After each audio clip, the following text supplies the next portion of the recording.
DGIB, DGFIA और chairman PTA को तौहीन अदालत के मामले पर नोटिस जारी। ऑडियो लीक्स केस में जज पर एतराज़ की दरखास्तों पर जस्टिस बाबर सत्तार ने 40 सफ़ात का फैसला जारी कर दिया। फैसले में कहा गया है कि FIA, IB, पेमरा और PTA ने मनसूबाबंदी के तहत जज को दबाव में लाने की कोशिश की।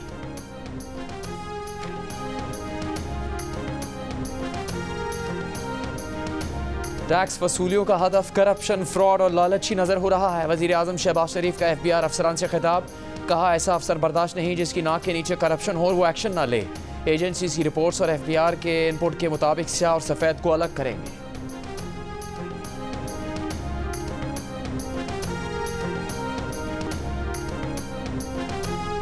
साबिक निगरान वज़ीर आज़म अनवारुल हक काकड़ का गंदम दरामद स्कैंडल में तफ्तीश के लिए तलब। वज़ीर आज़म शहबाज शरीफ ने तहकीकाती कमेटी को पीर तक फैसला करने का वक्त दे दिया। फरवरी में गंदम की दरामद ना रोकने पर सेक्रेटरी फूड सिक्योरिटी को ओहदे से हटा दिया।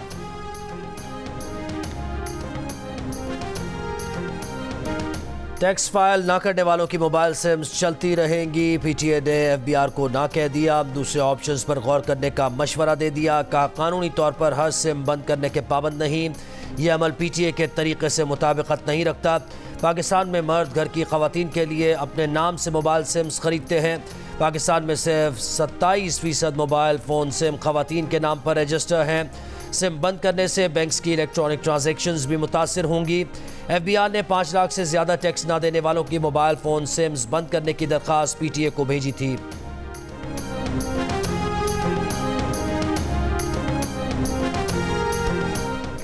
नून लीग ने एहसन इकबाल को पार्टी के सेक्रेटरी जनरल के ओहदे से हटाने का फैसला कर लिया। ज़राए के मुताबिक साद रफ़ीक को सेक्रेटरी जनरल बनाने का फैसला कर लिया गया। 11 मई को जनरल काउंसिल इजलास में नवाज शरीफ को भी पार्टी सदारत सौंपी जाएगी। एहसन इकबाल का कहना है कि पार्टी क़यादत को 1 साल कबल ही कहा था कि ओहदा छोड़ना चाहते हैं। वजारत की मसरूफियात के बायस पार्टी जिम्मेदारियाँ ठीक तरह अदा नहीं की जा सकती।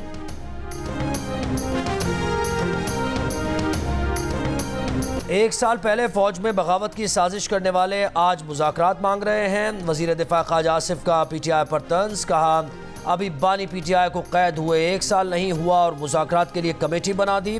9 मई को फौजी तनसीबात पर हमले करने वाले आज कहते हैं कि सिर्फ इस्टेब्लिशमेंट से मुज़ाकरात करेंगे। जब ये हुक्मरान थे तो इन्होंने अपोजिशन के बार बार कहने के बावजूद कभी मुज़ाकरात नहीं किए। ख्वाजा आसिफ ने 9 मई के वाक़यात को PTI की पहले से की गई मनसूबाबंदी का नतीजा करार दिया।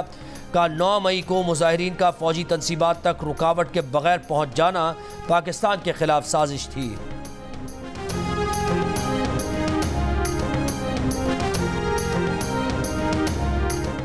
अमीर जमात इस्लामी हाफिज़ नईमुर रहमान से अपोजिशन रहनुमाओं की मुलाकात। हाफिज़ नईम ने PTI के सेमिनार में शिरकत की दावत कबूल कर ली। असद कैसर ने कहा कि मैंडेट किसी को और हुकूमत किसी और को दी गई। उम्मीद है आईन और कानून की बहाली के लिए जमात इस्लामी साथ देगी।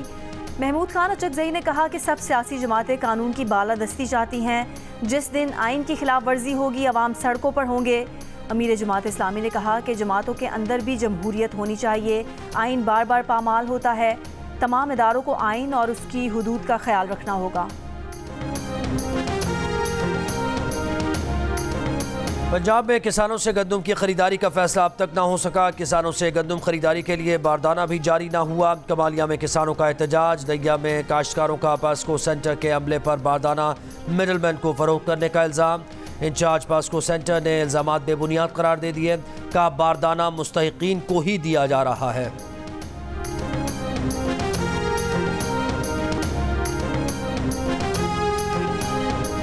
गंदम स्कैंडल पर साबिक वज़ीर आज़म अनवारुल हक काकड़ और हनीफ अब्बासी के दरमियान तल्ख कलामी। दोनों रहनुमाओं के दरमियान तल्ख कलामी इस्लामाबाद के एक होटल में हुई। अनवारुल हक काकड़ ने हनीफ अब्बासी से कहा कि क्या आप मुझे गिरफ्तार करने आए हो। हनीफ अब्बासी ने जवाब दिया, प्रोग्राम में हक बयान किया। अनवारुल हक काकड़ बोले, अगर फॉर्म 47 की बात की तो आप और नून लीग मुँह छुपाते फिरेंगे।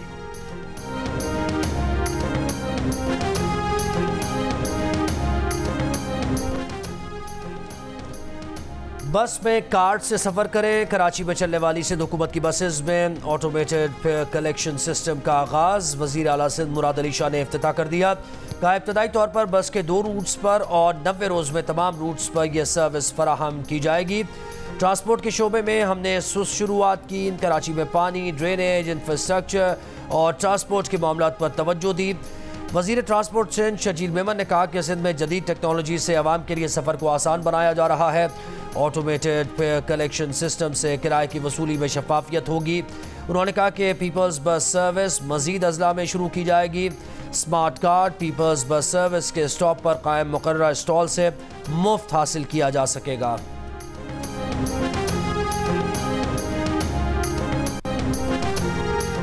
कराची की ज़रूरत 15,000 बसें, सिंध हुकूमत 1,000 बसें भी नहीं दे सकी। रहनुमा MQM फैसल सब्जवारी की दुहाई। कहा सिंध हुकूमत में सोच, काबिलियत और इंतज़ामी सलाहियत की कमी है। फंडिंग मौजूद है पर लगता नहीं कि सिंध हुकूमत रेड लाइन और येलो लाइन बस सर्विस मुकर्ररा वक्त पर बना सकेगी। वर्ल्ड बैंक के सारे मंसूबे ताख़ीर का शिकार हैं और सिंध हुकूमत विफाक से नए मंसूबे मांग रही है। कोटा सिस्टम लगाकर काबिलियत और अहलियत को रोक दिया गया है।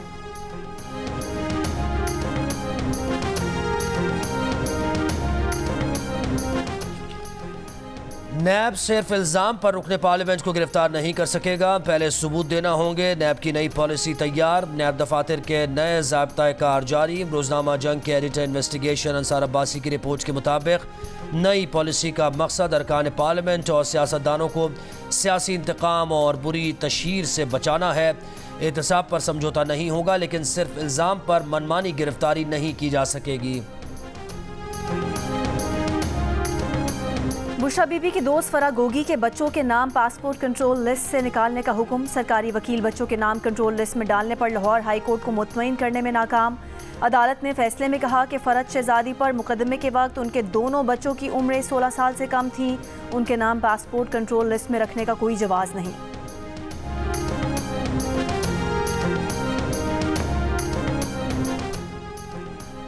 तहरीक इंसाफ ने 9 मई के वाक़यात को फॉल्स फ्लैग ऑपरेशन करार देकर शफाफ तहकीकात का मुतालबा कर दिया। रहनुमा PTI ज़रताज गुल वज़ीर ने कहा कि 9 मई के वाक़यात की शफाफ तहकीकात के बगैर मुल्क आगे नहीं बढ़ सकता। शफाफ इंतखाबात की तरह 9 मई की तहकीकात भी मुल्क की ज़रूरत है। 9 मई के फॉल्स फ्लैग ऑपरेशन का मकसद PTI को कुचलना था। धांधली करके फॉर्म 47 की बुनियाद पर एक जाली हुकूमत बिठाई गई है। सदर ममलिकत ने पंजाब, खैबर पख्तूनख्वा और बलोचिस्तान के गवर्नर्स की तकर्रुरी की मंजूरी दे दी। सलीम हैदर खान गवर्नर पंजाब, फैसल करीम कुंडी गवर्नर खैबर पख्तूनख्वा और जाफर खान मंदोखेल गवर्नर बलोचिस्तान होंगे। नामजद गवर्नर खैबर पख्तूनख्वा फैसल करीम कुंडी का कहना है कि विफाक और सूबे के दरमियान पुल का किरदार अदा करेंगे, खींचातानी नहीं चाहते।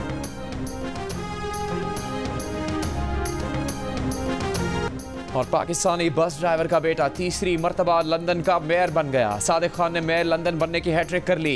सादिक खान पहली मरतबा 2016 में कंजर्वेटिव पार्टी के उम्मीदवार जैक गोल्डस्मिथ को शिकस्त देकर लंदन के मेयर मुंतखब हुए थे।